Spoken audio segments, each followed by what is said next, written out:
አንደኛ ጢሞቴዎስ ምዕራፍ 6 ቁጥር 17 እስከ 19 በአሁኑ ዘመን ባለጠጎች የሆኑት የትዕቢትን ነገር እንዳያስቡ ደስም እንዲለን ሁሉን አትርፎ በሚሰጠን በሕያው እግዚአብሔር እንጂ በሚያልፍ ባለጠግነት ተስፋ እንዳያደርጉ እዘዛቸው። እውነተኛውን ሕይወት ይይዙ ዘንድ ለሚመጣው ዘመን ለራሳቸው መልካም መሰረት የሚሆንላቸውን መዝገብ እየሰበሰቡ መልካምን እንዲያደርጉ በበጎ ሥራ ባለጠጎች እንዲሆኑ ሊረዱና ሊያካፍሉ የተዘጋጁ እንዲሆኑ ምከራቸው። ይሄ ዛሬ የምንመለከተው በትዳር ውስጥ ለእግዚአብሔር ዓላማ እግዚአብሔር የሰጠንን ነገር የማስተዳደር ነገር ባለፈው ሳምንት ተመልክተነዋል። ያለፈውን ሳምንት እንደ ክፍል 1 ከወሰዳችሁት የዚህኛው ሳምንት ትምህርታችን ክፍል 2 ይሆናል ማለት ነው። በክፍል 1 ትምህርታችን ውስጥ አበክረን የተነጋገርንበት ነገር ምንድነው? እግዚአብሔር የሁሉም ነገር ባለቤት ነው። በትዳራችን በህይወታችን ውስጥ እግዚአብሔር ባለቤት ነው ከሚለው ነው መጀመሪያ ያለብን። ስለፈጠረን ስለዋጀን እግዚአብሔር የሁሉ ነገር ባለቤት ነው። በእኛ እጅ ቢቀመጥም ባለቤቱ እሱ ነው። ታዲያ እኛ ማን ነን ለሚለው ጥያቄ እኛ ታማኝ ባላደራዎች እንድንሆን የተቀበልን ነን። ሁላችንም የተቀበልን ነን። እሱ ብቻ ነው ማንም ያልሰጠው። ሁሉን ራሱ ያመጣው እግዚአብሔር ብቻ ነው። እኛ ግን ሁላችን ተቀባዮች ነን። ስንቀበል ግን ባደራ ታማኝነት ተጠብቆብን ታማኝ ባላደራዎች ነን ያለነው። ልጆቻችን ቢሆኑ ዕውቀት ቢሆን ሀብት ቢሆን ግንኙነት ሶሻል ኔትወርካችን ቢሆን ወዳጆቻችን ቢሆኑ በምድር ህይወታችን እግዚአብሔር በዙሪያችን ያደረጋቸው መልካም ነገሮች በሙሉ እንደ ባላደራ የተቀበልናቸው ነገሮች ናቸው። መልካሙ እድል እኛ አጋጣሚ የሚባለው ነገር ሁሉ እንኳን እግዚአብሔር የሰጠን ነው። ያንን በባላደራነት ልናየው ይገባል ተባብለናል። በሶስተኛ የተነጋገርነው ታዲያ ይሄ ሀብት ገንዘብ የሚባለውስ ነገር ምንድነው ለሚለው ገንዘብ ጌታ ሳይሆን ወይም ሀብት ንብረት ጌታ ሳይሆን አገልጋይ መሆን እንዳለበት ነው በብዙ የተነጋገርነው። በቃ አገልጋይ ነው። ትዝ ይላችኋል የሰጧችሁ ምሳሌ እስክሪፕቶ ስናይ ለመጻፊያ ብቻ እንደምናደርገው ከዛ ከፍም ዝቅም እንደማናደርገው ልክ እንደዛ እግዚአብሔር ሀብት ንብረት በእጃችን የሚሰጠን እነዚህ እዳሎቶች በሙሉ በቃ ቦታቸው አድራሻቸው መጠቀሚያ ናቸው። ከዚህ አያልፍም። ጌታ እግዚአብሔር ብቻ ነው። ባለቤት እግዚአብሔር ብቻ ነው። የሐናና ሰጲራን ቤት ምሳሌ ወስደን እንዴት እነሱ በቤታቸው ውስጥ በሐሰት እንደተስማሙ እግዚአብሔር ሐሰትን ስለማይባርክ ከእውነት ጋር ስለሆነ የሚቆመው ያንን በሐሰት የተስማሙበትን ነገር ወደ አደባባይ ሲያመጡት በአደባባይ በእግዚአብሔር ፊት በሕዝቡ ፊት እንዴት እውነቱ እንደወጣ በዚህም ደግሞ እነሱ ራሳቸው ሐሰትን ካፋቸው አውጥተው ተናግረው እንደተቀጡ ከዚህ የምንማረው ትምህርት ሁልጊዜ በትዳራችን ውስጥ መስማማት ያለብን በእውነት ብቻ ነው።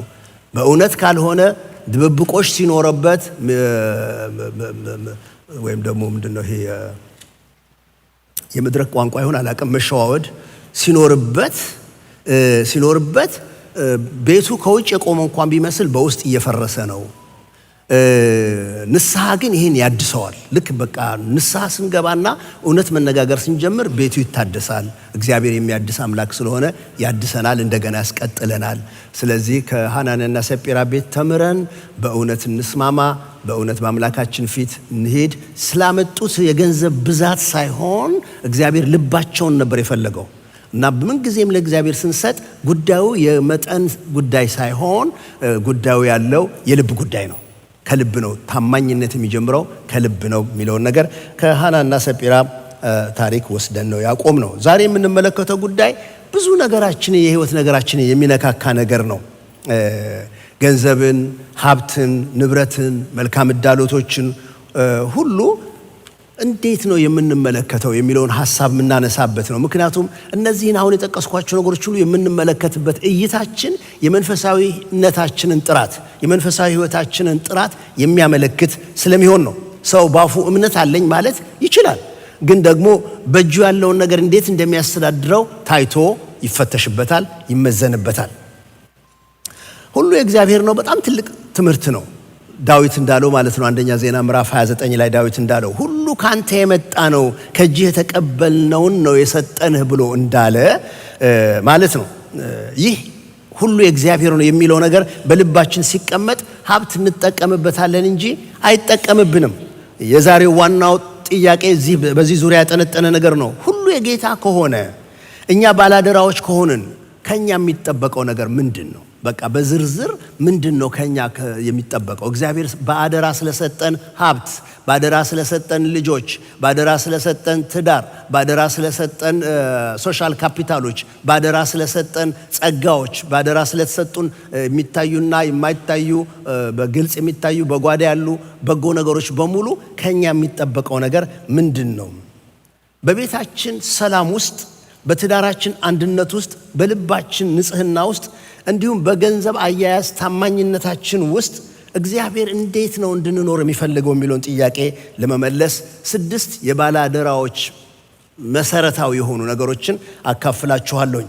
ይህንንም ማነሳው ቅድም ፓስተር ታሜ እንዳለው ባለትዳሮች የሆንን ባሎች ለራሳችን ሚስቶችም ለራሳቸው እንዲሰሙ ብቻ ሳይሆን ለማግባት የሚጸልዩ ለማግባት የጸላችሁ የተነጋገራችሁ ያላችሁ የምትጠብቁ ነገ ከነገ ወዲያ እግዚአብሔር የሚልከው በጎ ነገር የምትገናኙ ወንድሞቼና እህቶቼ በሙሉ ለእናንተም መለኪያ ነው የሚሆናችሁ። አሁን ሳይገባ ወይም ሳትገባ ወደ ውስጥ ሳይደረስ በሕዝብ ፊት ቆሞ ኪዳን ሳትለዋወጡ አሁን እዚያው ስትነጋገሩ ከምትነጋገሩባቸው ነገሮች አንዱ የገንዘብ ነገር፣ የሀብት የንብረት ነገር ስለሚሆን በዚያ ጉዳይ ላይ እሷ ያላት አመለካከት ወይም እሱ ያለው አመለካከት በጣም ወሳኝ ነገር ነው። መለኪያ ታገኛላችሁ ማለት ነው። መፈተሻ ነገር ታገኛላችሁ ማለት ነው። አይ ይለፈኝ ማለት የምትችይበት ነገር ታገኛለሽ ማለት ነው። የመጀመሪያው ነገር ተክቶ መስራትን እንደ ባላደራ ጥሪ መቀበል ነው። ተክቶ መስራትን እንደ ባላደራ ጥሪ መቀበል ነው። እግዚአብሔር ስራን እንደ ጥሪ ልክ አሁን ወንጌላዊነትን ወይም ደግሞ መንፈሳዊ አገልግሎቶችን ጥሪ ነው ብለን እንደምንረዳው መስራት እንደዛ የባላደራ ጥሪ ነው። እሱም በጣም አጥብቀን መያዝ ይኖርብናል።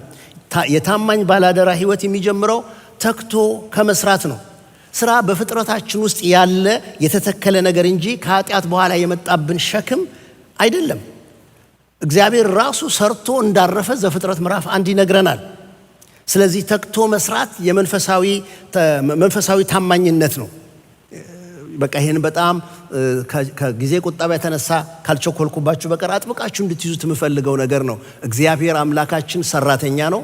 እኛም ልጆቹ ሰራተኞች፣ ያውም በትጋት የምንሰራ ሰራተኞች እንድንሆን ይፈልጋል። ሰው በእጁ ያለውን ስራ በቅንነት ሲያከናውን ስራ ስንሰራና ገንዘብ አግኝተን የሆነ ጉዳይ ስንፈጽም ጉዳይ መግደላችን ብቻ አይደለም፣ ነገራችንን ማስተካከላችን ብቻ አይደለም። በዛ ሰርተን ባገኘነው ገንዘብ ይልቁንም ቤታችን ስርዓት እንዲኖረው፣ በትዳራችን ውስጥ ደግሞ አንድነት እንዲገኝ በልብ ውስጥ ያለውን ኃላፊነታችንን የምንወጣበት አንዱ መንገድ ነው። ሐዋርያትም እንኳ በጣም ግልጽ በሆነ መንገድ ሁለተኛ ተሰሎንቄ ምዕራፍ 3 ቁጥር 10 እስከ 12 ድረስ በጣም ግልጽ በሆነ መንገድ ነግረውናል። ሊሰራ የማይወድ አይብላ። በጣም በግልጽ ነው። እንደውም እዚህ ጋር ጥቅሱን ካነበብነው ሰፊ ነገር ነው የሚለው። ከእናንተ ጋር በነበርንበት ጊዜ ሊሰራ የማይወድ አይብላ ብለን ይህን ትእዛዝ ሰጥተናችኋል። ከዚህ በፊት የነገርናችሁን አሁን እንደግመዋለን። ይሄን ትእዛዝ ሰጥተናችሁ ነበር። ከእናንተ አንዳንዶች ያለ ስርዓት የሚመላለሱ እንደሆኑ ሰምተናል። ምንድነው ያለ ስርዓት የሚሄዱት? እነርሱም ያለ ስራ እየዞሩ በሰው ጉዳይ እየገቡ ይላቸዋል። እና ሐዋርያቱ ግልጽ የሆነ አቋም ነው ያላቸው። አቋሙ ምንድነው? ስራ ስሩ፣ ተግታችሁ ስሩ። ስለዚህ በትጋት ለመኖር ብቻ የምናደርገው ነገር ሳይሆን ለጌታ ክብር የምንኖረው ነው። መጽሐፍ ቅዱስ በጣም አስረግጦን ይሄንን የሚነግረን በጣም ብዙ ቦታ ላወጣላችሁ እችላለሁ። ምሳሌ ምዕራፍ 10 ቁጥር 4 ላይ የምታገኙት ጥቅስ አለ። የታካች እጅ ችግረኛ ታደርጋለች፣ የትጉ እጅ ግን ባለጠጋ ታደርጋለች። ስራ ምዕራፍ 13 ቁጥር 4 የታካች ሰው ነፍስ ትመኛለች። ማይሰራ ሰው፣ ሰነፍ የሆነ ሰው ያለው ምኞት ብቻ ነው፣ ምንም አያገኝም። የትጉ ሰው ነፍስ ግን ትጠግባለች ብሎ ይናገራል። እግዚአብሔር በትጋት ይባርከን። በቃ የሚጀምረው ስለ ሀብት ስለ ንብረት ከመነጋገራችን በፊት በቤት ውስጥ በትዳር ውስጥ ስላለው ገንዘብ ኢንካሙን እንዴት እናስተዳድረው ከማለታችን በፊት መሰረታዊ ነገሩ እግዚአብሔር ስራን እንደ ጥሪ ታማኝ ባላደራዎች ሆነን ልንቀበለው የሚገባ ነገር እንደሆነ ይናገራል። በተለይ ለቤተሰብ ኃላፊ የተሰጠው ትልቅ ነገር ትጋቱ ነው፣ አምልኮ ነው። ተክተን ስንሰራ እግዚአብሔር የእጆቻችንን ስራ ይባርካል። ተክተን ስንሰራ የራሳችንን ፍላጎት ኒዳችንን እንድናሟላ ያስችለናል። ተክተን ስንሰራ ለቤተሰባችን የምናቀርበው ነገር ይኖረናል። ከቤተሰቦቹ ሳይሆን የምንፈልገው እኛ የምናቀርብ እንሆናለን። ተክተን ስንሰራ የደከሙልንን ሽማግሌ ወላጆቻችንን ብድሩን የምንመልስበት አቅም ይኖረናል። ተክተን ስንሰራ ለችግረኞች እጅ ለመዘርጋት እንችላለን። የወንጌልን ስራ መደገፍ ያስችለናል። አያችሁ፣ የሥራ ነገር ዳቦ የምንገዛበት መንገድ ብቻ ሳይሆን ለሌሎች በረከት የምንሆንበት የባላደራ ሕይወት ነው። በጣም ጠንክረን ልንይዘው የሚገባ ነገር ነው። ቆላስይስ ምዕራፍ 3 ቁጥር 23-24 ድረስ በጣም የምወደው ቃል አለ። እንደዚህ ይላል፣ የምታደርጉትን ሁሉ ለሰው ሳይሆን ለጌታ እንደምታደርጉት ቆጥራችሁ በሙሉ ልባችሁ አድርጉት።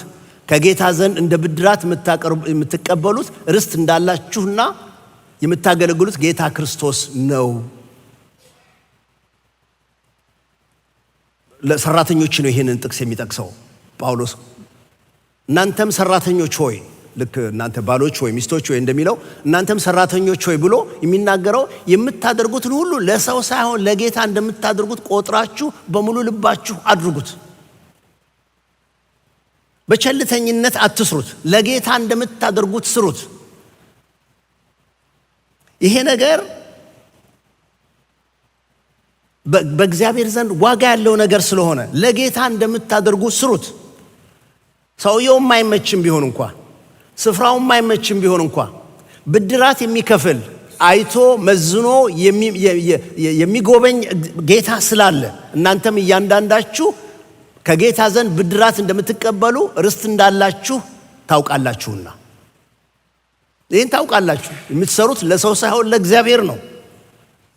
የምታገለግሉት የምትሰሩለት ጌታ ክርስቶስ ነው ብሎ ይናገራል።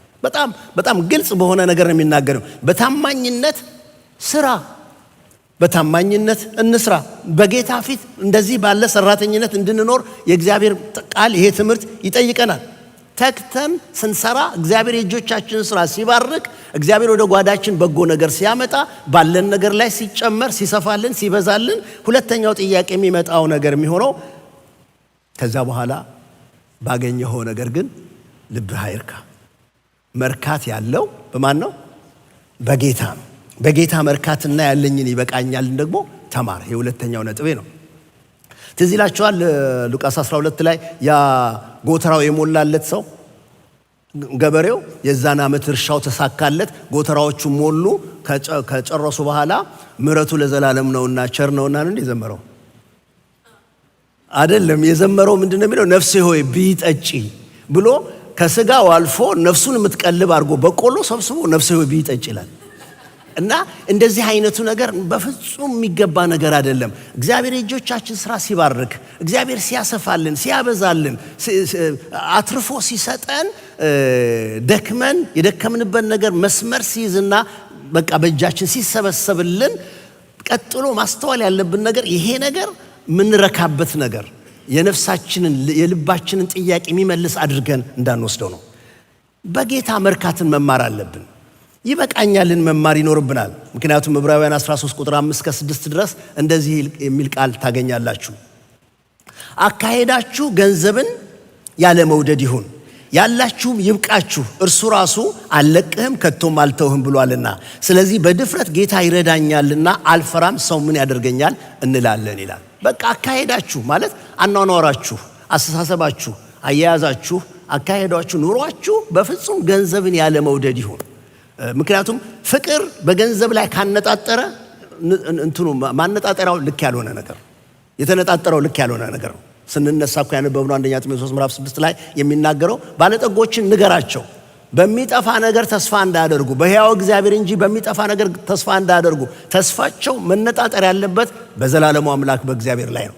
ይልቁንም ለነሱ እውነተኛው መንገድ፣ ትክክለኛው መንገድ፣ ገንዘባቸውን ንብረታቸውን የሚጠቀሙበት መንገድ ለሌላው ለማካፈል እንደሚችሉ አስተምራቸው፣ ምከራቸው ብሎ ይናገራል። ወንድሞቼ እናቶቼ፣ በጌታ መርካት በጣም ትልቅ የመንፈሳዊ ሕይወታችን ትልቅ ምስጢር ነው። በጌታ ላይ ባለን እምነት ያለኝ ይበቃኛል ብለን ካልረካን ልባችን ሁልጊዜ በእግዚአብሔር ላይ ሳይሆን ሌላ ነገር መፈለግ ውስጥ ይገባል። የዚህ ዓለም ሀብት፣ ጥማት እና ረሃብ ተፈጥሯዊ ፍላጎት ብቻ እንዳይመስላችሁ።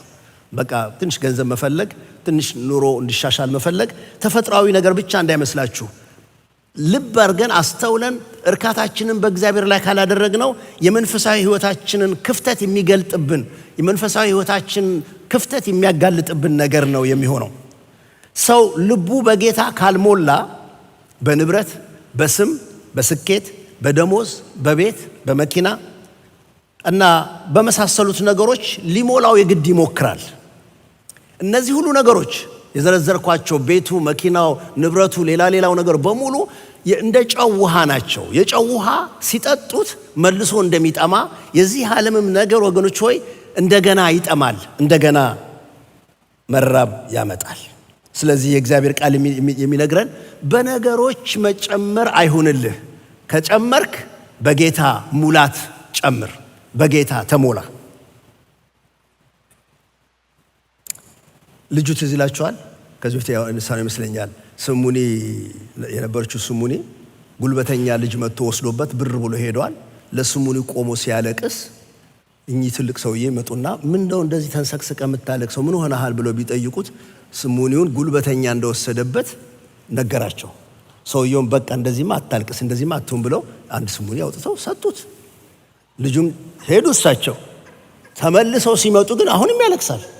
ደግሞ ምን ሆንክ ብለው ቢጠይቁት ያኛው ባይወስድብኝ ኖሮ 2 ስሙኒ ይሆን ነበር።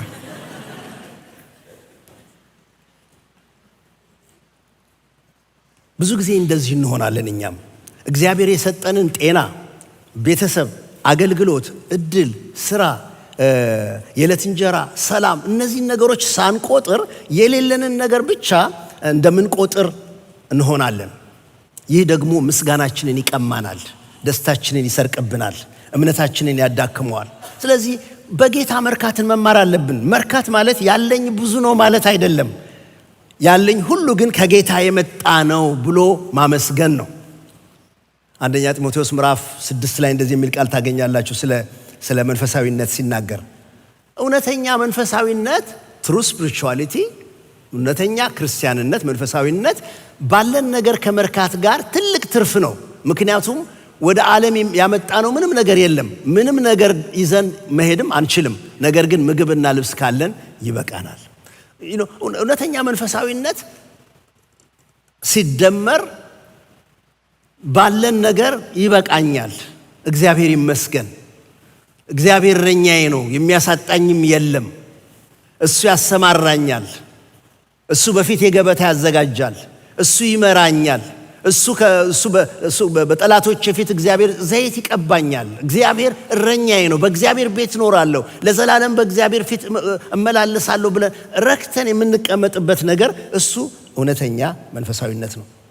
ፊልጵስዩስ ምዕራፍ 4 ላይ ሐዋርያ ጳውሎስ ያሉ ጥቅስ አለ። በዚህ ጊዜ በዚህ ነገር ላይ ብዙ ጊዜ ይነሳል። ጳውሎስ ለፊልጵስዩስ ሰዎች ሲጽፍላቸው ስለ እኔ እንደምታስቡ አውቃለሁ፣ ማሰብስ እንደምታስቡ አውቃለሁ፣ ለማድረግም ቢሆን ጊዜ አጣችሁ እንጂ ከኔ ጋር ነው ልባችሁ ይላቸውና እንዲህ ይላቸዋል፣ ግዴላችሁም በማንኛውም ሁኔታ ውስጥ ያለኝ ይበቃኛል ማለትን ማጣትን አውቃለሁ፣ ማግኘትን አውቃለሁ፣ ብጠግብም ሆነ ብራብ፣ ባገኝም ሆነ ባጣ፣ በማንኛውም ሆነ በየትኛውም ሁኔታ ያለኝ ይበቃኛል የማለትን ምስጢር ተምሬያለሁ።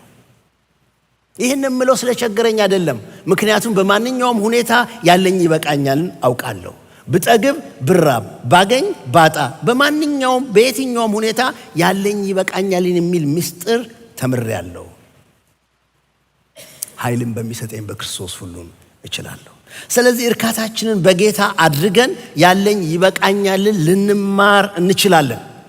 ቤት ሲሰራ ተሰርቶ ቁጭ ያለ ነገር እንደማናገኘው ቤት ለመስራት እነዛን መሰረቱን ሰርተን ቋሚውንና ማገሩን አድርገን ጣራ አልብሰን ብዙ ፕሮሰስ እንዳለው ትዳራችንም ይሄ የምንገባበት እግዚአብሔር ሰጠን መልካሙ የትዳር ህይወትም ስራ ይጠይቃል፣ ልምምድ ይጠይቃል። ይሄ አንዱ ልምምድ ደግሞ ያለን ይበቃናል እግዚአብሔር ይመስገን ብለን በጌታ የምንረካበት ነገር ነው። መርካት በሀብት ሳይሆን በጌታ ላይ ሲመሰረት ማለት ነው። በነገራችን ላይ ሁላችንም እኩል ሀብት ሊኖረን አይችልም። እውነቱ እሱ ነው። በቃ ይኸው ነው። የሰው ኑሮ ልዩ ልዩ ነው። የሰው እድሉም ልዩ ልዩ ነው። ኃላፊነቱም ልዩ ልዩ ነው። አንድ አይነት ልንሆን አንችልም። ኮሚኒስቶች ብዙ ሞክረዋል፣ አልሆነላቸውም። ግን አንድ ነገር በጋራ ይኖረናል እዚህ መካከል ባለጠጋውም ድሃም የምንሆነው አንድ ነገር በጋራ ይኖረናል። እሱም በጌታ መርካት። ያ ሀብታምንም ድሃውንም የሚያስቀና ትልቅ በረከት ነው። ሰው ብዙ ነገር እያለው ድሃ ሊሆን ይችላል በጌታ ካልረካ። ሰው ምንም የሌለው ድሃ ነው የምንለው ግን በጣም ደስተኛ ኑሮ ሊኖር ይችላል በጌታ ስለሚረካ። ስለዚህ ዋናው ነጥብ እዚህ ጋር ምንድነው? በቤታችን ውስጥ ውይይት ልናደርግ ይገባናል። እግዚአብሔር ምን ሰጠን ብለን የተሰጠንን ነገር ቆጥረን እግዚአብሔርን እናመስግን። ምስጋና የሚበዛበት ቤት ወገኖች ሆይ ቅናት አይገዛውም። መርካት ያለበት ልብ ለስጦታ በጣም ዝግጁ ነው። ያለውን 2 ሳንቲም ለመልቀቅ ዝግጁ ነው። እንግዲህ በጌታ መርካት ከተማርን ቀጣዩ ጥያቄ የሚሆነው ነገር የእርሱ የሆነውን ለእርሱ ክብር እንዴት እንጠቀም ነው። ስንጀምር ምን ብለናል? መስራት፣ ተግቶ መስራት የባላደራ አንዱ የሚቀበለው ጥሪው ነው። ሁለተኛ ደግሞ ያልነው በጌታ መርካት ያስፈልጋል። ከሰራን በኋላ ባገኘነው ነገር ሳይሆን በጌታ መርካት ያስፈልገናል። ሶስተኛ ግን እሺ በእጃችን ያለውንስ ነገር ምን እናርገው ለሚለው፣ እንዴት ነው የምንጠቀምበት ለሚለው ሶስተኛው ነጥቤ በሀብትህ እግዚአብሔርን ማገልገልና ማክበር የሚል ይሆናል ማለት ነው። ሀብቱ የጌታ ነው ብለን ካለን፣ እኛ ባላደራዎች ብቻ ነን ብለን ከሆንን ያለን ነገር ለራሳችን ክብር ሳይሆን ለእርሱ ክብር እንዲሆን መጠቀም የታማኝ አገልጋይ ልዩ ምልክት ነው። ገንዘብ በራሱ ክፉ አይደለም እንደምናውቀው፣ በማን እጅ እንዳለና ለምን ጉዳይ እንደሚጠቀምበት ግን ለበረከትም ለፈተናም ያደርገዋል።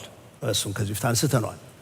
እና አሁን ብዙ ሀብት ሲሰጠን እግዚአብሔር በእጃችን በኩል የሚያልፍ ብዙ ነገር ሲኖር እነዚህ ሁሉ ነገሮች ከዛ ውስጥ እንድንጠቀምበት የሆነ የቀን ራሽን የሚሰጠን ይመስለኛል። በቃ የሆነ በእግረ መንገድን አንተም ተጠቀም፣ በጣም ብዙ ዳቦ ከሰጠኝ ግድ የለም 1-2-3 ብላው ሊለኝ ይችላል እና የሆነ ነገር እንድጠቀምበት ይፈቀድልኛል ሚኖ በቃ ምክንያቱም አሳዳሪ ስለሆነ ይሰጠኛል። ግን እኔ እጅ ስለቆየ ሁሉን ቅርጥፍ አድርጌ በልቼ ሌላ የለም እንዴ እንድለው ግን አይፈልግም። እና እንዴት ነው እግዚአብሔር በእጄ በሰጠኝ ነገር ምኖረው ለሚለው አንደኛው መልስ በሀብትህ እግዚአብሔርን አክብረው፣ አገልግለው። አንደኛ ቆሮንቶስ ምዕራፍ 10 ቁጥር 31 ላይ እንደዚህ ይላል፣ እንግዲህ የምትበሉ ወይም የምትጠጡ ብትሆኑ ወይም ማናቸው ነገር ብታደርጉት ሁሉን ለእግዚአብሔር ክብር አድርጉት። ሁሉን ነው የሚለው። ይሄ ሁሉ የሚለው ምንን ይጨምራል? እርግጥ ይሄ አንደኛ ቆሮንቶስ ምዕራፍ 10 ላይ ስለሚበላ ስለሚጠጣ ነገር ነው ዲስከስ እያደረገ ያለው። ሌሎችን ስለሚያሰናክል ነገር ነው የሚናገረው። ነገር ግን ይሄ ሁሉ የሚለውን ነገር ግን መብልና መጠጥ ጋር ብቻ እንዳናስተሳስረው፣ የቤታችን አያያዝ፣ የገንዘብ አስተዳደር፣ የትዳር ውሳኔ፣ የልጆች እንክብካቤ፣ አገልግሎትን፣ ቤተክርስቲያንን መደገፍ፣ የእግዚአብሔርን ስራ መደገፍ፣ ሁሉን የሚያካትት የህይወታችንን ነገር የሚያካትት ዘርፈ ብዙ ነገር ነው። ሁሉን ለእግዚአብሔር ክብር አድርጉት። ብዙ ጊዜ ሰዎች በዝማሬ አገለግላለሁ፣ በጸሎት አገለግላለሁ፣ እኛም ተነስተን እስቲ እግዚአብሔርን እናምልክ ስንባባል ሁላችንም ተነስተን ቆመን መዘመር እንጀምራለን። አሁን በጸሎት ጌታን እናመልካለን ብለን ካልን አይናችንን እንጨፍናለን። እነዚህ ነገሮች እውነት ሆኖ ሳሉ ግን እግዚአብሔርን የምናመልክበት አንዱ መንገድ በተሰጠን በእጃችን ባለ ንብረት አያያዝ፣ በእጃችን ባለ ሀብት አስተዳደር እናመልካለን። ይሄ የተሰጠንን ነገር ማስተዳደር እግዚአብሔርን የምናመልክበት አንዱ የአምልኮ መሳሪያችን ነው። አምልኮ ነው። በፍጹም እኔ ሰምቼ አላውቅም ገንዘብን ጌታ ይገስጽ ያለ ሰው የሆነ ከኛ ጋር የተሆነ ጉዳይ ስላለው ሙሉ ለሙሉ ጌታ ይገስጽ አይባልም። ግን ደግሞ ሪሊ ገንዘብ ክፉ እንዳይደለ አውቃለሁ። ያንን ግን እግዚአብሔርን ለማምለኪያ መቀየር፣ ያንን እግዚአብሔርን ለማምለኪያ መጠቀም ግን እሱ ትልቅ ልባምነት ነው። ምሳሌ ምዕራፍ 3 ቁጥር 9 ላይ እንደዚህ የሚል ቃል አለ፣ እግዚአብሔርን በሀብትህ ከምርትህም ሁሉ በኩራት አክብረው። እግዚአብሔር በሚሰጥህ ሀብት፣ እግዚአብሔር በሚጨምርልህ ነገር አስቀድመህ እግዚአብሔርን አክብረው። እግዚአብሔርን በሀብትህ አክብረው ሲል ምክንያቱም ሀብት የልብ አቅጣጫን የሚያሳይ ነገር ነው። ትዝ ይላችኋል፣ ልብህ ያለው የት ነው ያለው? መዝገብ ባለበት ብሎ ስለሚናገር ነው። ስለዚህ በጣም ከልብ ጋር የተያያዘ ነገር ስለሆነ በጣም በጥንቃቄ እግዚአብሔር ያስፋልን፣ እግዚአብሔር ያብዛልን፣ እግዚአብሔር ይጨምርልን። ነገር ግን እነዚህ ነገሮች ሲሰፉና ሲጨምሩ በእጃችን ሲገቡ ያንቺ ነው ያንተ ነው እኔ ነኝ ያመጣሁት አንቺ ነሽ ያመጣሽው ነገር ውስጥ የምንገባበት ሳይሆን እግዚአብሔርን የምናመልክበት እግዚአብሔርን የምናከብርበት መሆኑን ሊያጠያይቀን ይገባል። ምክንያቱም ዞሮ ዞሮ ጉዳዩ የልብ ሁኔታ ስለሆነ ነው። ልብ ሀብት ወዳለበት ስለሚሄድ ማለት ነው። በየዕለቱ ውሳኔያችን ውስጥ የልባችን ክብር ወዴት ነው?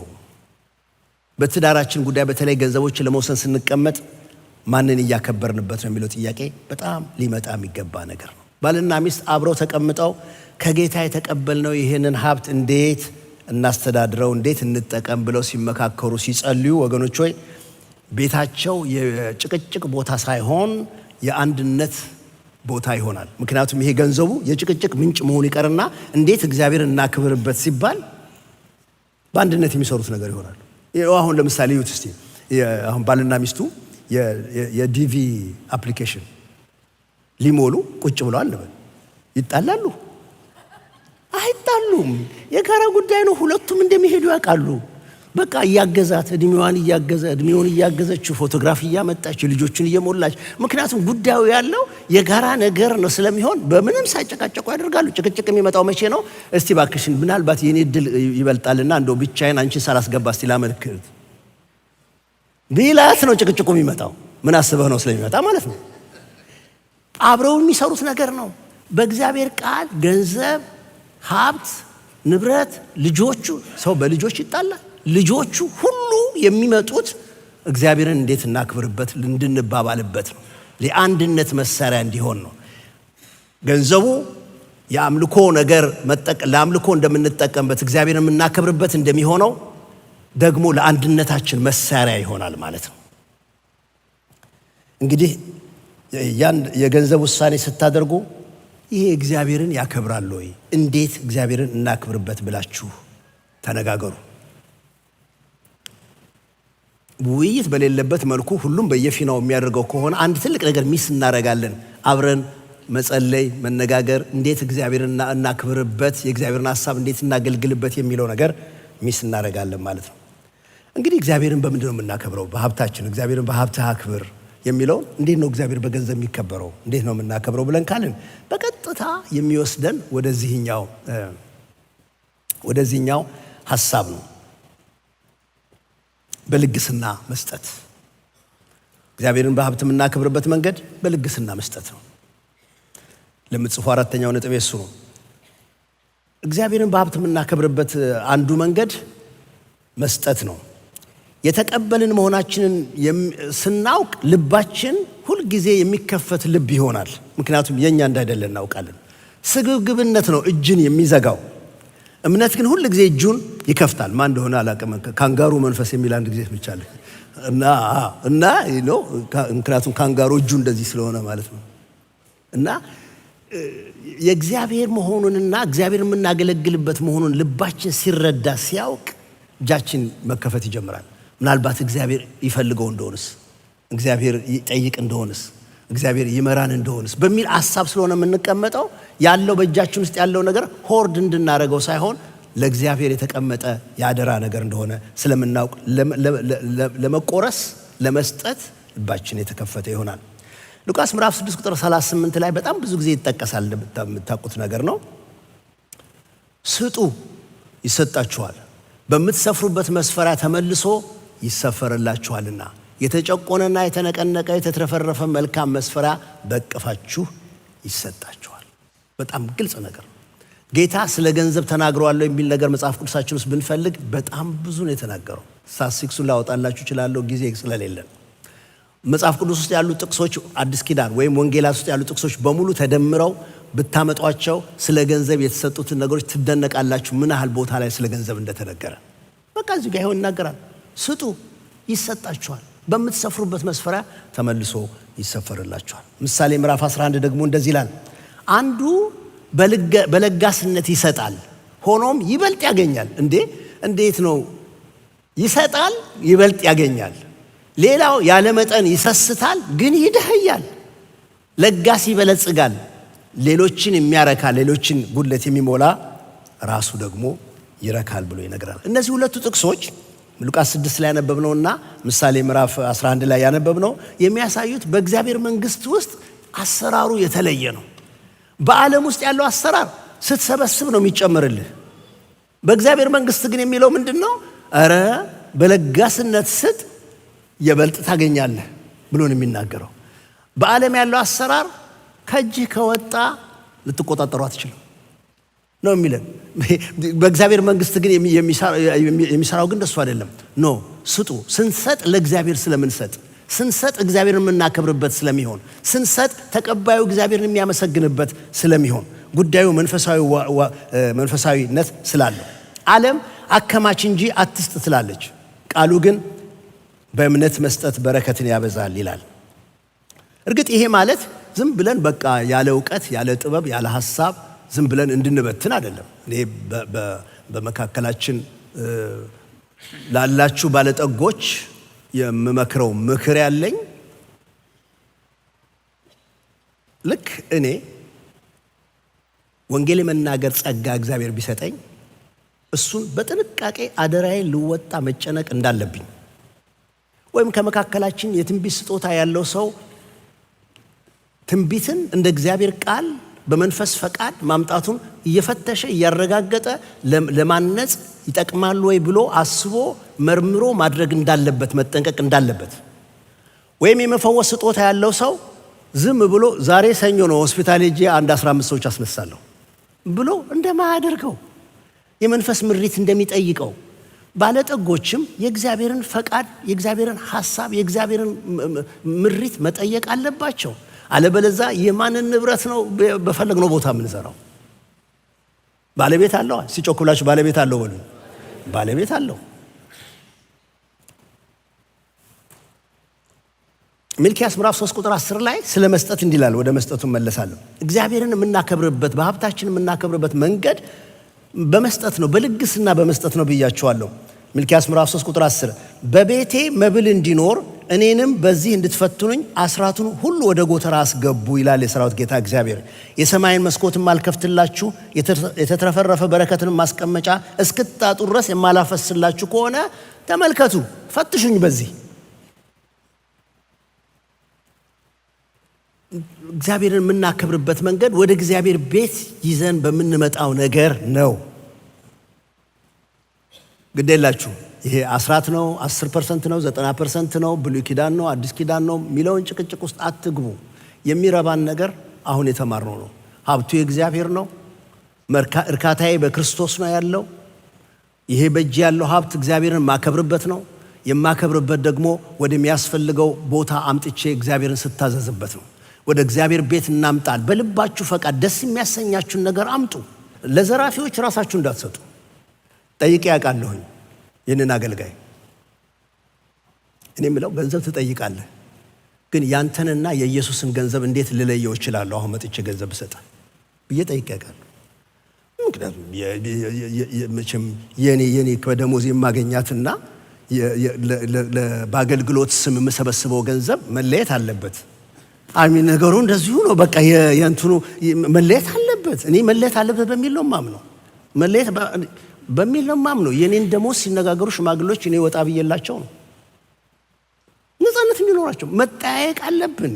እንደዚህ ነገሮች በሌሉበት ቦታ ላይ የማንን ገንዘብ ነው ዝም ብዬ ስለመውቀኝ?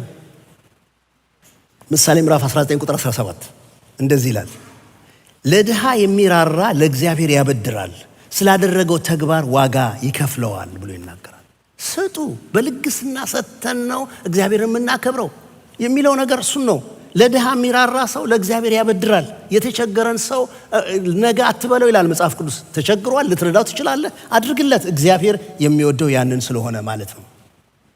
ለድሃ ሲሰጥ አገልግሎት፣ የቤተክርስቲያን ወንጌል አገልግሎት ስንደግፍ፣ የተቸገረ ቤተሰብ ስታገዝ ሰው ብቻ የተረዳ እንዳይመስለን የእግዚአብሔርን ልብ መግለጣችን ነው። ሰዎች እግዚአብሔር ይመስገን ይላሉ፣ እግዚአብሔርን ያመሰግናሉ።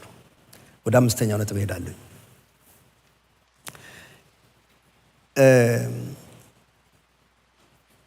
ለነገ የሚኖር ማስቀመጥ።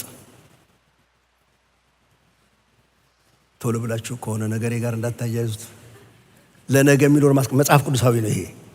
ጥበበኛ መሆን ማለት በምድር ኑሮ ዛሬን መኖር ማለት ብቻ አይደለም።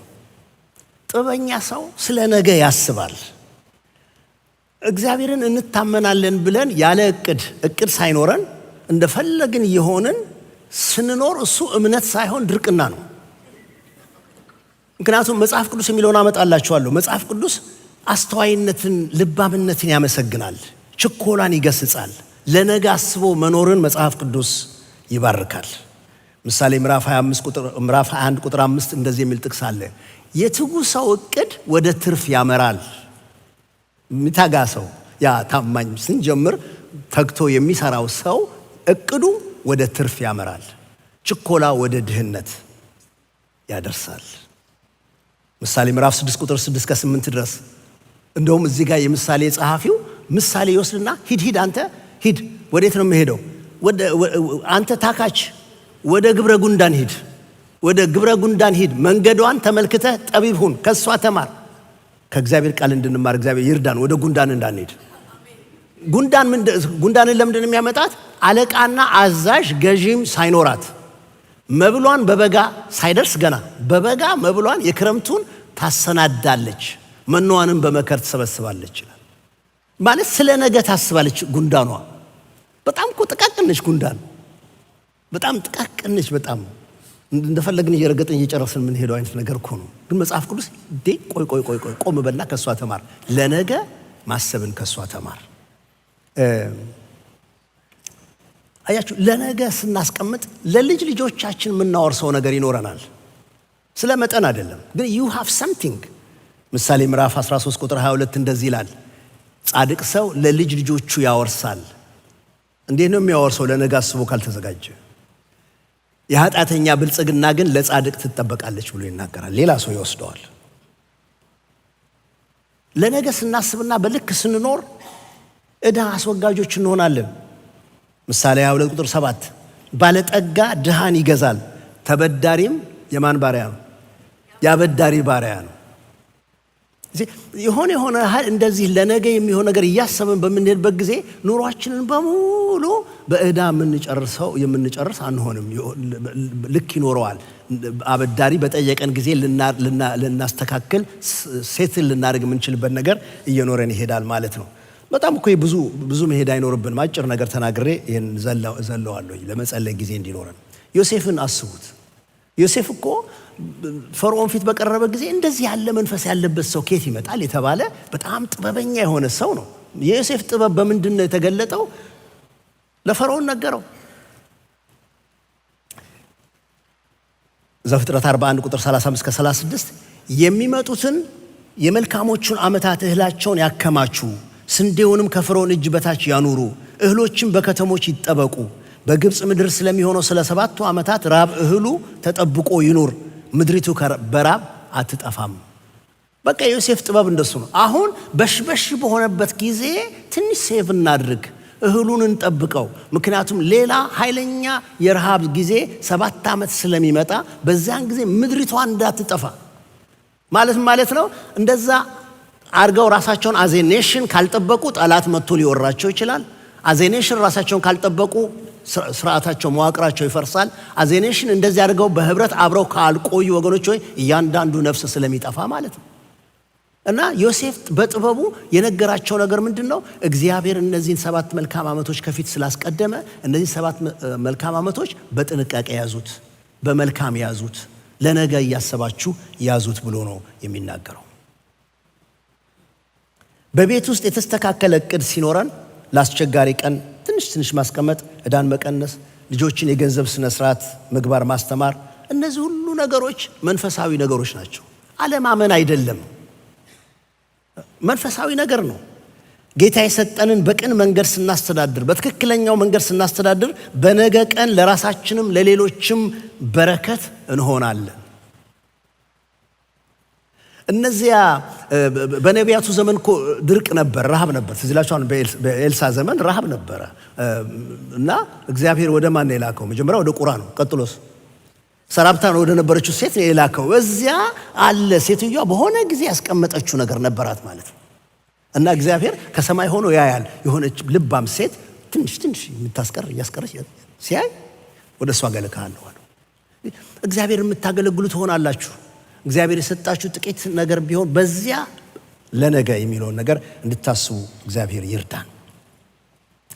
እንግዲህ ይሄ ነገር አሁን እስካሁን የተናገርኳቸው ነገሮች በሙሉ ስለ ስራ አንስቻለሁ። ስራ ያስፈልገናል፣ ታማኞች እንሁን ብዬ አንስቻለሁ። ሰርተን በምናገኘው ነገር ላይ እርካታችንን አናስቀምጥም፣ የምንረካው በጌታ ነው ብያለሁ።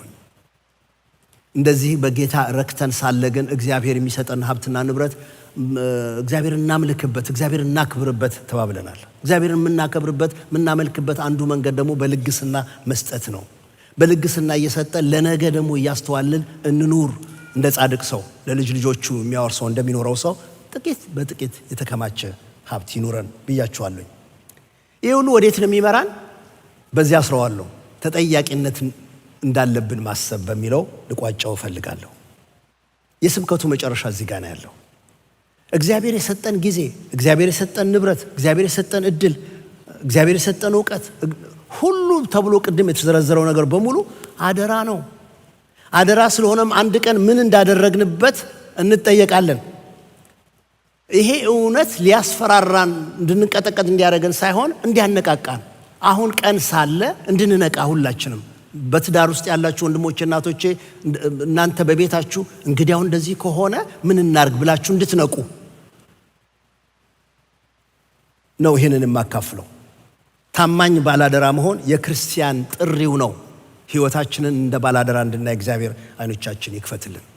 ጌታ ስለ መምጣቱ የተናገራቸው ምሳሌዎች በሙሉ ብናስብ ስለ አካውንታቢሊቲ የሚናገሩ ብዙ ነገሮች አሉት። ማቴዎስ ወንጌል ምዕራፍ 25 ከ14 እስከ 30 ድረስ ጌታ የሰጠው ምሳሌ ላይ ምሳሌውን ከተናገረ በኋላ ላለው ሁሉ ይሰጠዋል ይበዛለትማል፣ ከሌለው ግን ያው ያለው እንኳን ይወሰድበታል። የማይጠቅመውን ባሪያ በውጭ ወዳለው ጨለማ አውጡት፣ በዚያ ልቅሶና ጥርስ ማፋጨት ይሆናል። ተጠያቂነት እንዳለ ሲያስጠነቅቅ ነው ጌታ። ምንም ነገር ተደብቆ አይቀርም። ምንም ነገር ወደ ጎን አይተውም፣ አይጣልም። ሰው ክፉም ቢሆን በጎ የሆነውና ያደረገውን የያዘውን ነገር ይዞ በእግዚአብሔር ፊት እንደሚቀር መጽሐፋችን ስለሚናገር ጌታ ያንን አለ። የሚጠቅመውን በጎ ታማኝ ባሪያ ተጨምሮ ይሾማል፣ ይሸለማል። የማይጠቅመውን ያባከነውን ግን እሱን ወደ ጨለማ አውጡትና ጣሉት ይባላል ብሎ ይናገራል። ይህንኑ አይነት ምሳሌ ሉቃስ 12 ላይ ታገኛላችሁ። ሉቃስ 12 ከ41 እስከ 48 ታገኛላችሁ። ከዛ ውስጥ የፈለግኩት ቃል ብዙም ከተሰጠው ሰው ሁሉ ከእርሱ ብዙ ይፈለግበታል፣ ብዙ አደራ ከተሰጠው ከእርሱ አብዝተው ይሹበታል። ማለት ምን ማለት ነው? እግዚአብሔር ድካምን እየባረከ ቸርነቱ እየበዛልህ ሀብት በተጨመረ ቁጥር፣ በእጅህ የምታስተዳድረው በበዛ ቁጥር፣ ብዙ ነገር ለማዘዝ አቅም ባገኘህ መጠን እነዚህ ሁሉ ነገሮች ወደ ምን እንደሚያመጣው በጣም ብዙ ጥያቄ ወዳለበት ምናልባት አንድ ከሆነ የተሰጠኝ በአንድ ጥያቄ ያልቅ ይሆናል። 10 ከተሰጠው ግን 10 ጥያቄ ነው ይዞ የሚመጣው። ብዙ ከተሰጠው ብዙ ይፈለግበታል ብሎ ይናገራልና የማቴዎስ 25ና ሉቃስ 12 ላይ ያለው ብዙ ከተሰጠው ብዙ ይፈለግበታል የሚለው ቃል መልእክቱ አንድ ነው። እግዚአብሔር ስጦታን ብቻ አይመለከትም፣ ታማኝነትንም ደግሞ ይፈልጋል። በቃ ወደ ልብ አይቶ በታማኝነት ስላደረገው ነገር ይናገራል። ስለዚህ በህይወታችን ውስጥ ትልቁ ጥያቄ ስንት አለኝ ሳይሆን በጣም መጠየቅ ያለብን ነገር ባለኝ ምን እያደረኩበት ነው የሚለው ይሆናል ማለት ነው። የቤታችን በጀት፣ የመስጠት ልምምዳችን፣ የማስቀመጥ ጥበባችን፣ የምስጋና ልባችን፣ የሌሎችን ሸክም የምንካፈልበት እነዚህ ሁሉ አንድ ቀን በጌታ ፊት ቀርበን የምንተሳሰባቸው ነገሮች ናቸው። ላጠቃልላችሁ ዛሬ የተመለከትነው እነዚህ 6 ነጥቦች ተለያይተው የቆሙ 6 ሐሳቦች ሳይሆኑ የአንድ ታማኝ ባለአደራ ህይወት ፒክቸር ናቸው፣ የእሱ ስዕል ናቸው። ተግቶ መስራት እንደ ጥሪ እንድንወስደው፣ ልባችን እግዚአብሔር ባርኮት ባገኘው ነገር ላይ ተስፋ እንዳያደርግ እርካታችን በጌታ ላይ እንዲሆን እንደተጠራን፣ እግዚአብሔር በሰጠን ሀብት እሱኑ መልሰን እንድናከብርበት ይህም የሚገለጠው በልግስና እንደሆነ ተመልክተናል። ለነገ በጥበብ ማስቀመጥ ፍርሃት ሳይሆን አስተዋይነት፣ ልባምነት መሆኑን ተረድተናል። አንድ ቀን በጌታ ፊት ስለነዚህ ሁሉ ደግሞ መልስ እንሰጣለን። ስለዚህ ወገኖቼ ገንዘብን በፍጹም እንደ ጌታ እንዳታዩት፣ እንደ አደራ እዩት። ሀብትን እንደ መዳን እንዳታስተናግዱት። አዳኛችን ጌታችን ኢየሱስ ክርስቶስ ነው። ይሄ የተሰጠን ሀብትና ንብረት ግን መገልገያ ዕቃ ነው። ቤታችሁ በምስጋና ይሞላ እንጂ በሌላ ነገር አይሞላ። በልግስና እጃችሁ ይከፈት። ውሳኔያችሁን በጥበብ እግዚአብሔር መንፈስ ቅዱስ ይምራላችሁ። ልባችሁ በእግዚአብሔር ፊት ታማኝ ይሁን። እውነተኛ ሀብት ብዙ ነገር መያዝ አይደለም፣ የተሰጠንን ነገር ለጌታ ክብር ማዋል ነው። ጸሎታችንን ወደዚህ እግዚአብሔር ያዙርልን።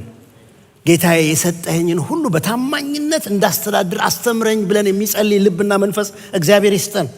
ልባችን እንዲረካ ወደ እግዚአብሔር ቀርበን እንለምነው። እጃችን እንዲከፈት እግዚአብሔር በእግዚአብሔር ጥበብ በእግዚአብሔር ዕውቀት እንዲሞላን እንጸልይ።